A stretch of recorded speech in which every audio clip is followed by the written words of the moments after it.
નમસ્કાર, હું આદર્શ છું. વેલકમ ટુ આદર્શ એજ્યુકેશન સોસાइटी. पर उन्हें प्रधान शक्ति मान लेना, प्रधान यानी मुख्य शक्ति मान लेना और अपने मन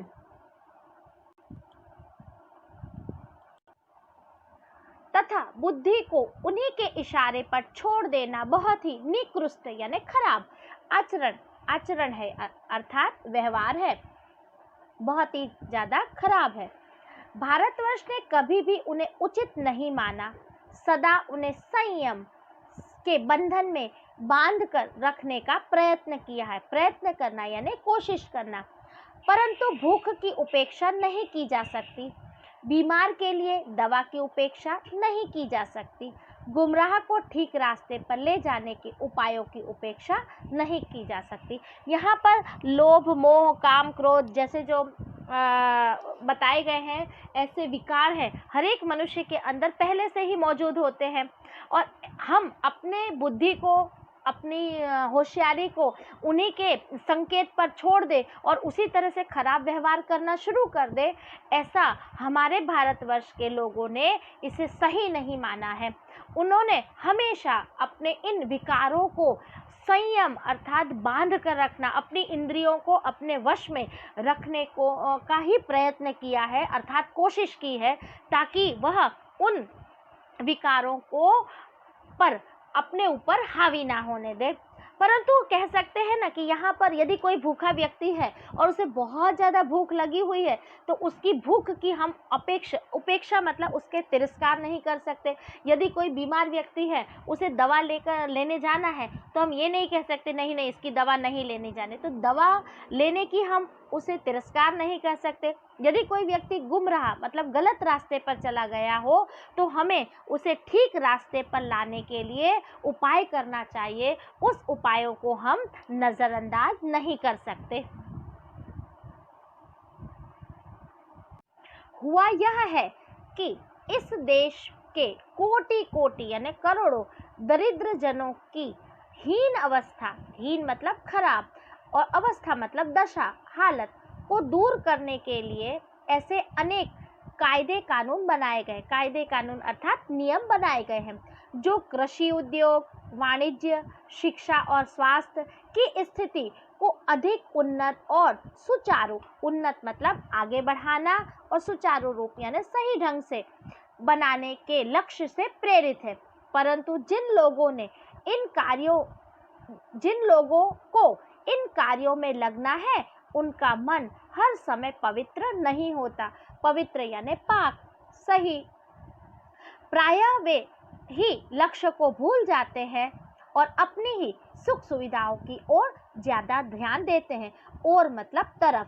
यहाँ पर लेखक कहना चाहते हैं कि हमारा भारत देश है, हमारे देश में ऐसे करोड़ों दरिद्र है, गरीब है, उनकी अवस्था बहुत ही ज़्यादा खराब है, उनकी हालत बहुत ही ज़्यादा समाज में दयनीय है.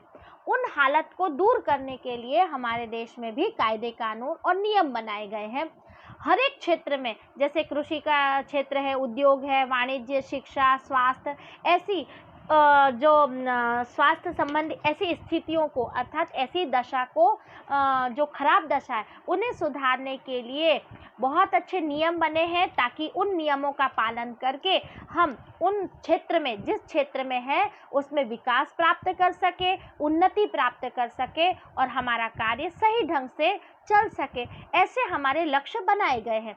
परंतु क्या कहा गया है यहाँ पर कि जिन लोगों को इस कार्य के लिए लगाया गया है वह हमेशा पवित्र नहीं होते, अर्थात उनका मन हमेशा साफ नहीं होता. वह क्या करते हैं कि जिस कार्य के लिए उन्हें यह कार्य करने के लिए परमिशन या उनको आदेश दिया जाता है तो वह उस आदेश को नज़रअंदाज करके मात्र और मात्र अपनी सुख सुविधाओं का, अपनी फैसिलिटी का ध्यान रखते हैं और उन नियमों को एक तरफ रखकर जो जनता के लिए बनाए गए हैं, दरिद्रों के लिए बनाए गए हैं, उन नियमों को भूलकर सारे के सारे नियमों को अपनी सुख सुविधा के अनुरूप मोड़ देते हैं और जो व्यक्ति जो हीन अवस्था है उसकी अवस्था वैसे की वैसे ही रह जाती है.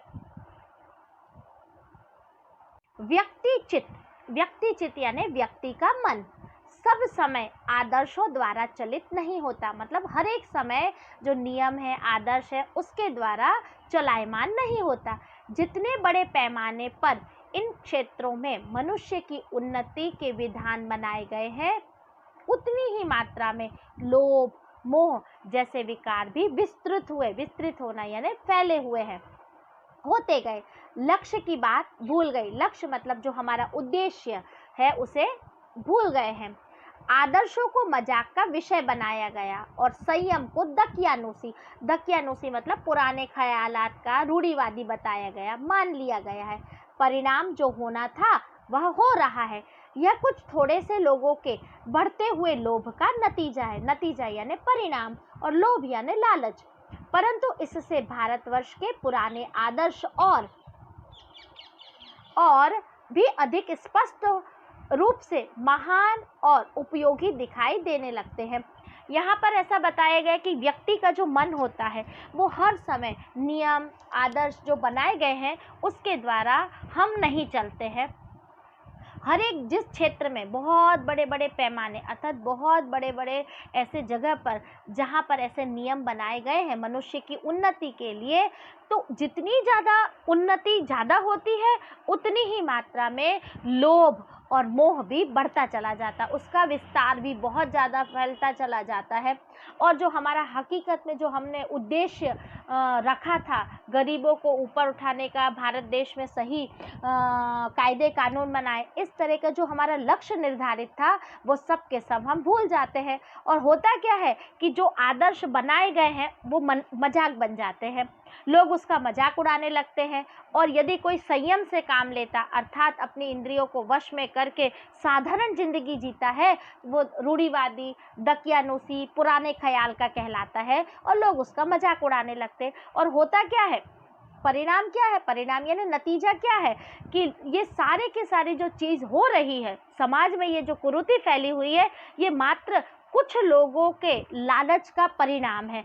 कुछ लोग इतने ज़्यादा लालची हो गए हैं जो आदर्शों को भूलकर उसे मजाक का विषय बना दिया है। परंतु भारत में जो पुराने आदर्श हैं, हमारे वर्षों से चली आ रही जो परंपरा, जो नियम है, कानून है और जो आदर्श बनाए गए हैं, वो सबके सामने और अधिक स्पष्ट दिखाई देने लगते हैं कि हमारे भारत देश का जो पुराना आदर्श थे वो कितने अच्छे थे और आज के आदर्श कैसे हैं। तो हमें हमारे पुराने आदर्श और भी ज़्यादा उपयोगी सिद्ध लगते हैं।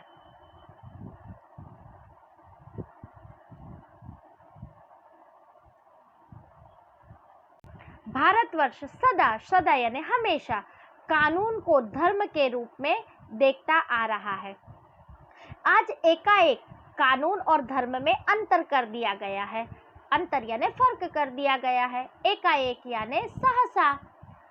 धर्म को धोखा नहीं दिया जा सकता, कानून को दिया जा सकता। यही कारण है कि लोग धर्म भीरू मतलब धर्म से डरने वाले और है, वे कानून की त्रुटियां मतलब गलती, भूल से लाभ उठाने में संकोच नहीं करते। संकोच करना यानी झिझक नहीं उठाते। भारतवर्ष में सदा यानी हमेशा कानून और धर्म दोनों एक माने जाते थे और दोनों का हम सम्मान करते थे। परंतु अचानक क्या हुआ है, कानून और धर्म दोनों को अंतर कर दिया गया, यानी फर्क महसूस होने लगा कि हम धर्म को धोखा नहीं दे सकते। अर्थात हमारे धर्म कहते हैं कि हमें जो कार्य करना चाहिए, तो हम धर्म में लिखी गई बातों के कारण डरते हैं और उस डर के कारण धर्म के अंतर जो दिया गया है उस बात को हम सदा मानते हैं और उसका पालन करने का प्रयास करते हैं। परंतु यदि कानून में कुछ ऐसा हो तो हम कानून की त्रुटि या गलती को हम नज़रअंदाज नहीं करते और जितना हो सके उससे लाभ उठाने में झिझक महसूस नहीं कर सकते। इसलिए आज का समाज के जो लोग हैं वो धर्म से डरते हैं परंतु कानून से उन्हें डर नहीं लगता है। इस बात के पर्याप्त यानी काफ़ी मात्रा में प्रमाण यानी सबूत खोजे जा सकते हैं कि समाज के ऊपरी वर्ग में चाहे जो भी होता रहा हो, भीतरी ही भीतर भीतर ही भीतर भारतवर्ष अब भी यह अनुभव कर रहा है कि धर्म कानून से बड़ी चीज़ है। अब भी सेवा, ईमानदारी, सच्चाई और आध्यात्मिकता के मूल्य बने हुए हैं। वे दब अवश्य गए हैं, लेकिन नष्ट नहीं हुए हैं। नष्ट होना यानी समाप्त हो जाना। आज भी वह मनुष्य से प्रेम करता है, महिलाओं का सम्मान करता है, झूठ और चोरी को गलत समझता है, दूसरों को पीड़ा पहुंचाने को पाप समझता है। हर आदमी अपने व्यक्तिगत जीवन में इस बात का अनुभव करता है। समाचार पत्रों में जो भ्रष्टाचार के प्रति इतना आक्रोश यानी गुस्सा है, वह यही साबित करना यानी सिद्ध करता है कि हम ऐसी चीज़ों को गलत समझते हैं और समाज से उन तत्वों की प्रतिष्ठा को कम करना चाहते हैं जो गलत तरीके से धन या मान का संग्रह करते हैं। लेखक यहाँ स्पष्ट करते हुए कहते हैं कि आज भारत में अर्थात आज देश में कोई भी स्थिति बनी हो, कैसा भी माहौल हो बना हो, परंतु आज भी हम धर्म को ही बड़ा मानते हैं। आज भी सभी जगह सेवा, ईमानदारी, सच्चाई और आध्यात्मिकता बनी हुई है। लोग मानवता को मानते हैं, एक दूसरे की मुश्किलों में सहायता करते हैं। हाँ, थोड़ा यह दब जरूर गया, अर्थात आज की स्थिति और माहौल के लेकर ईमानदारी, जो सेवा, सच्चाई है, थोड़ी दब जरूर गई है, परंतु पूरी तरह से समाज में से समाप्त नहीं हुई है। आज भी हम किसी को कष्ट पहुंचाने को गलत समझते हैं। हर एक व्यक्ति अपने खुद के जीवन में यह अनुभव करता है कि हमें ईमानदारी से रहना चाहिए, हमें दूसरों को पीड़ा नहीं पहुंचानी चाहिए। आज भी हमारे मन इस बात को स्वीकार करता है। समाचार पत्रों में जब छपकर आता है किसी भी प्रकार का भ्रष्टाचार, तो हम पढ़ते पढ़ते हमारे अंदर गुस्सा आ जाता है और हम अपने उस गुस्से को अपने ही साथी से बताते हैं, अर्थात यह बात सिद्ध करते हैं कि समाज के अंदर जो गलत हो रहा है, जो भ्रष्टाचार है, वो गलत ही है और हम भी इसे गलत मानते हैं और इसको समाज में से नाबूद करना चाहते, अर्थात पूरी तरह से समाप्त करना चाहते। कभी भी हमने गलत तरीके से अर्थात किसी भी प्रकार से रिश्वत वगैरह करके धन को और मान को इकट्ठा करने का कोई भी कोशिश नहीं की है। दोषों का पर्दाफाश करना बुरी बात नहीं है। दोष मतलब बुराई, पर्दाफाश करना यानी भेद खोलना। बुराई यह मालूम होती है कि किसी के आचरण के गलत, आचरण मतलब चाल चलन के गलत पक्ष को उद्घाटित करते समय उसमें रस लिया जाता है। रस लेना मतलब इंटरेस्ट लेना। और दोषोद्घाटन अर्थात दोष उद्घाटन को एकमात्र कर्तव्य यानी फर्ज मान लिया जाता है। बुराई में रस लेना बुरी बात है। अच्छाई को उतना ही रस लेकर उजागर न करना और भी बुरी बात है। सैकड़ों घटनाएं ऐसी घटती हैं जिन्हें उजागर करने से लोकचित्त मतलब लोगों के मन में अच्छाई के प्रति अच्छी भावना जागती है या जगती है। लेखक कहना चाहते हैं कि यदि हर एक व्यक्ति पूरी तरह से सुघड़ नहीं होता है, हर एक व्यक्ति के अंदर कोई ना कोई तो बुराई होती है। उस बुराई का पर्दाफाश करना मतलब सबके सामने उसका भेद खोलना वो बुरी बात नहीं है।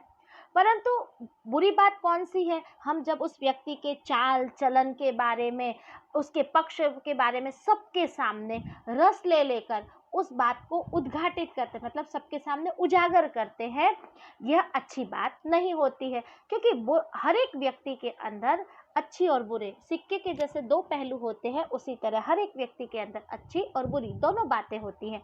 पर उसकी बुरी बातों को सबके सामने रखना, उसमें रस लेना और उसके चाल चलन के बारे में बताना, यह अच्छी बात नहीं है। हर एक व्यक्ति उन दोषों को उजागर करना अपना कर्तव्य मान लेता है कि यदि यह व्यक्ति इसके अंदर बुराई है तो वो सबको जा जाकर बताएगा, उसका फर्ज है कि सबको जाकर बताना कि यह व्यक्ति बुरा है, इसके अंदर ये बुराई बात है। यह अच्छी बात नहीं होती है।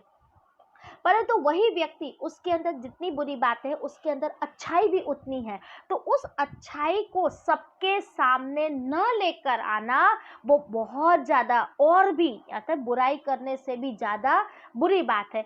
क्योंकि हमारे समाज में सैकड़ों मतलब इतनी ज़्यादा घटनाएं घटती रहती हैं, रोज नित नए बनाव बनते रहते हैं।